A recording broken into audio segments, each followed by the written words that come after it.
Ini menarik ya, karena yang kita mau pilih adalah orang nomor 1 di Republik. Jangan ada isu tentang terkait korupsi. Presiden Jokowi 2014 malah menyarankan waktu itu menteri kabinetnya itu harus di clearance oleh KPK. Oke. Maka sekarang kenapa saya usulkan untuk para capres-cawapres untuk diperiksa KPK. Tapi kontranya adalah, kan gak ada masalah. Ngapain mesti diperiksa? Betul. Saya adalah pelaku orang yang diperiksa KPK tanpa perkara. Nah, kenapa enggak capres-cawapres yang ada untuk Republik ini diperiksa, anggaplah dijadikan security clearance. Oke. Karena mau jadi nomor 1. Tidak ada lagi kriminalisasi, politisasi terkait para calon ke depan. Tidak ada lagi nanti akan keributan bahwa si A dipanggil KPK, si B enggak dipanggil. Tapi kenapa wacananya baru muncul mepet pendaftaran? Wacana ini sebenarnya pas waktu saya menyampaikan secara spontanitas. Tidak ada agenda mau apalah, nggak ada. Cuman karena saya melihatnya sayang di Republik tercinta kita kalau clearance kepada orang nomor 1 nantinya isunya itu setelah jadi ada isu. Bukan karena kemarin Caimin diperiksa KPK? Enggak, maka itu karena faktor yang lain adalah kita pengen setara. Setara dengan apa yang menjadi syarat. Kan ada penegakan hukum bukan KPK aja, ada polisi, ada kejaksaan, dan KPK. Berkoordinasi, kan bukan berarti orang terperiksa itu adalah orang yang bermasalah. Saya lempar ke Pak Habib. Pak Habib, diperiksa itu bukan berarti ada masalah, tapi kenapa Anda menilai ini harus ada kasusnya dulu? Ini bukan persoalan bersalah atau tidak bersalah, ini persoalan alur pemeriksaan pidana, yaitu di pasal 1, angka 1, angka 5, kemudian pasal 102. Konstruksinya pidana itu adalah informasi dulu, ada atau tidak tindak pidana. Setelah informasi baru dicari ada atau tidak pidananya, baru dicari orangnya. Tidak bisa misalnya dicek seseorang, apakah dia ini bersih atau tidak, nggak bisa karena menjadi berkebalikan dan itu berbahaya yang diusulkan ya. Semangatnya bagus, tapi kalau secara teknis dilaksanakan justru akan berbahaya. Kenapa?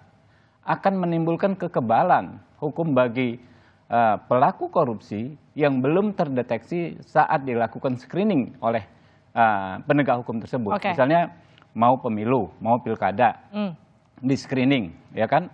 Oh bersih, dideklar bersih, boleh ikut pilkada, boleh ikut pilpres. Tetapi di kemudian hari ada informasi bahwa di tahun sekian, tanggal sekian, dia terlibat kasus korupsi.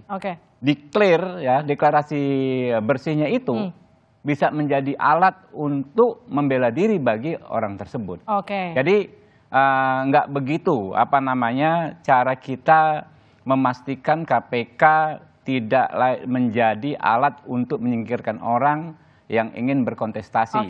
Syaratnya adalah kita harus memastikan KPK benar-benar independen dan transparan. Nah itu yang penting. Jadi kalau dia panggil orang, dia harus jelaskan nih latar belakangnya apa, ya kan? Kemudian keterangan saksi dari siapa, kenapa orang ini harus dipanggil. Itu yang harus dilakukan kita. Boleh ya. Pak Habib gini, dalam proses ini bukan terkait dengan orang yang seolah-olah terpidana, tidak. Ini kan melalui kontestasi. Kontestasi ini diperlukan supaya clearance-nya lengkap melalui proses penegakan hukum.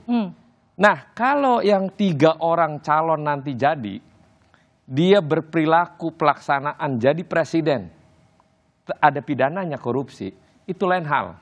Tapi sekarang ini gunanya kenapa saya usulin itu adalah merekod dari pihak-pihak 3 orang ini. Misalnya calonnya udah daftar nih. Sama lah kayak syarat medical check up. Sama kayak kita buat SKCK. Datang kepada polisi, dicek secara faktual. Kalau nggak ada apa-apa, ya tinggal keluarkan aja surat rekomendasi. Jadi justru saya tanggapan dikit. Justru saya sudah baca yang soal medical check up itu. Saya pengen menanggapi justru ini berkebalikan dengan medical check up. ketika kita ingin melakukan medical check up tuh kita memang dalam posisi harus hati-hati ya. Yang berlaku adalah presumption of guilty. Ini pasti sakit, harus diantisipasi. Tetapi ketika kita bicara penegakan hukum di sisi lain, kita dalam bicara soal HAM ya. Yang disebut adalah presumption of innocent. Itu nggak bisa diterapkan dalam penegakan hukum. Sehingga sulit sekali juga kita mendeteksi persoalan hukum. Karena tipikor kita ini bukan hanya menguntungkan diri sendiri, Pak. Memperkaya diri sendiri, ini maksudnya. Tapi memperkaya orang lain. Kalau kita hanya basisnya memperkaya diri sendiri gampang, pakai pembuktian terbalik juga bisa. Tapi ketika ada memperkaya orang lain kan sulit terdeteksi. Nah, tempus delicti, waktu terjadinya pidana, locus delicti panjang sekali. Siapa yang bisa mengaudit misalnya seorang penyelenggara negara? Dia 30 tahun misalnya. Dia bekas PNS, bekas dosen, ya kan?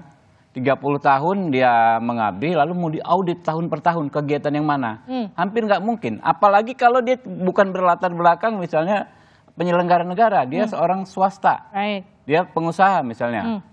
Bagaimana kita mengecek apakah pernah dulu tahun sekian, 80 sekian misalnya dia menyuap